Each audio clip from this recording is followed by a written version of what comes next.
ದೇವರಿಗೆ ಸ್ತೋತ್ರವಾಗಲಿ. ಪ್ರಿಯರೇ, ಕಳೆದ ದಿವಸಗಳೆಲ್ಲವೂ ದೇವರು ನಮ್ಮನ್ನು ಅಧಿಭದ್ರವಾಗಿ ಕಾಯ್ದುಕೊಂಡನು.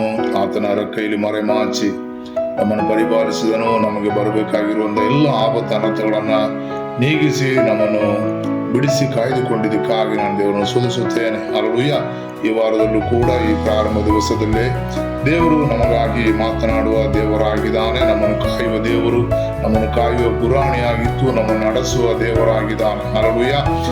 ಪ್ರಿಯರೇ, ಇವತ್ತಿನ ಧ್ಯಾನಕ್ಕಾಗಿ ಕೀರ್ತನೆಗಳ ಪುಸ್ತಕ 119ನೇ ಅಧ್ಯಾಯ 2ನೇ ವಾಕ್ಯವನ್ನು ನಾವು ಧ್ಯಾನಿಸೋಣ.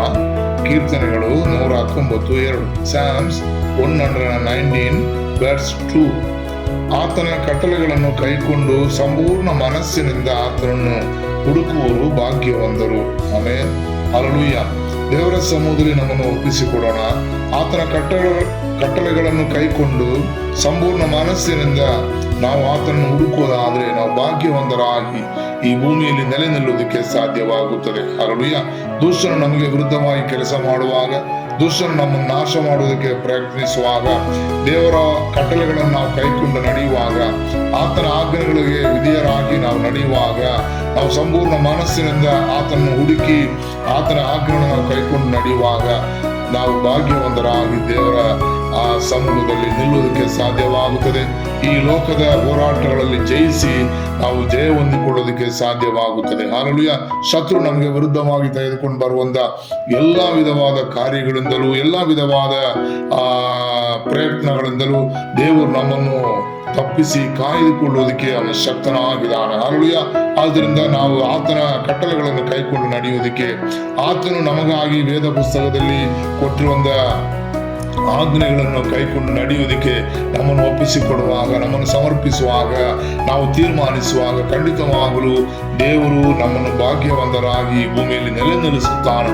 ಮಾತ್ರವಲ್ಲ, ಅದರ ನಂತರ ಸ್ವರ್ಗ ರಾಜ್ಯದ ಆಶೀರ್ವಾದಗಳನ್ನು ಕೂಡ ದೇವರು ನಮಗೆ ದಯಪಾಲಿಸುವುದಕ್ಕೆ ಅವನು ಶಕ್ತನಾಗಿದ್ದಾನೆ. ಆಮೇಲೆ ಹಲ್ಲೆಲೂಯಾ. ಇದುವರೆಗೂ ದೇವರ ಕಟ್ಟಳೆಗಳನ್ನು ನಾವು ಕೈಕೊಂಡು ನಡೆದಿಲ್ಲವಾದರೆ ಇವತ್ತು ಬೆಳಗಿನ ಸಮಯದಲ್ಲಿ ದೇವರ ಕರದಲ್ಲಿ ನೀವು ಒಪ್ಪಿಸಿಕೊಡ್ರಿ, ತೀರ್ಮಾನಿಸಿರಿ.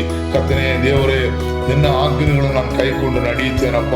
ಈ ಭೂಮಿಯಲ್ಲಿ ಬಾಳುವ ತನಕ ನನ್ನನ್ನು ಭಾಗ್ಯವಂತರಾಗಿ ಕರ್ತನೇ, ಹಲ್ಲೆಲೂಯಾ, ಈ ಭೂಮಿಯಲ್ಲಿ ನೆಲೆ ನಿಲ್ಲುವುದಕ್ಕೆ ನನಗೆ ಕೃಪೆ ಮಾಡು ಎಂಬುದಾಗಿ ದೇವರಲ್ಲಿ ನಾವು ಬೇಡಿಕೊಳ್ಳೋಣ. ಆತ ನಮ್ಮನ್ನು ಭಾಗ್ಯವಂತರಾಗಿ ಮಾರ್ಪಡಿಸುತ್ತಾನೆ. ಆ ಸ್ವರ್ಗ ರಾಜ್ಯದ ಮಹಿಮೆಯಲ್ಲಿ ಪ್ರವೇಶಿಸುವಂತೆ ನಮಗೆ ದಯಪಾಲಿಸುತ್ತಾನೆ. ಹಲ್ಲೆಲೂಯಾ. ನಾವು ಕಣ್ಣುಗಳನ್ನು ಮುಚ್ಚಿ ಪ್ರಾರ್ಥಿಸೋಣ. ನಮ್ಮನ್ನು ಅತ್ಯಧಿಕವಾಗಿ ಪ್ರೀತಿಸುವ ನಮ್ಮ ತಂದೆಯ ದೇವರೇ, ಈ ಬೆಳಗಿನ ಸಮಯದಲ್ಲಿ ನಮ್ಮನ್ನು ಕರ್ತನೇ ನಿನ್ನ ಪಾದಪೀಠದಲ್ಲಿ ಒಪ್ಪಿಸುತ್ತೇವೆ. ಇವತ್ತು ಕರ್ತನೇ, ನಾವು ಕರ್ತನೇ ತೀರ್ಮಾನದಿಂದ ನಿನ್ನ ಸಮ್ಮುಖಕ್ಕೆ ಬರುತ್ತಿದ್ದೇವಪ್ಪ. ನಿನ್ನ ಕಟ್ಟಳೆಗಳನ್ನು ಕೈಕೊಂಡು ಸಂಪೂರ್ಣ ಮನಸ್ಸಿನಿಂದ ನಾವುಗಳು ಕರ್ತನೇ ನಿನ್ನನ್ನು ಹುಡುಕುತ್ತೇವಪ್ಪ. ಕರ್ತನೇ, ಹಲ್ಲೆಲೂಯಾ, ನಮ್ಮನ್ನು ಭಾಗ್ಯವಂತರಾಗಿ ಈ ಭೂಮಿಯಲ್ಲಿ ನೆಲೆ ನಿಲ್ಲುವುದಕ್ಕೆ ಮಾತ್ರವಲ್ಲ, ಆ ಸ್ವರ್ಗ ರಾಜ್ಯದ ಮಹಿಮೆಯಲ್ಲಿ ಕೂಡ ನಾವುಗಳು ಪ್ರವೇಶಿಸುವಂತೆ ನಮಗೆ ಕೃಪೆ ಮಾಡು. ನಮ್ಮ ಮೇಲೆ ದಯೆ ತೋರಿಸು ಕರ್ತನೇ. ಸ್ತೋತ್ರ. ನಿನ್ನ ಆಜ್ಞೆಗಳನ್ನು ಕೈಕೊಂಡು ನಡೆಯುವಂತೆ ಅಪ್ಪ ನಮಗೆ ಕೃಪೆ ಮಾಡು. ಎಲ್ಲ ತಡೆಗಳನ್ನು ನೀಗಿಸು ಕರ್ತನೇ.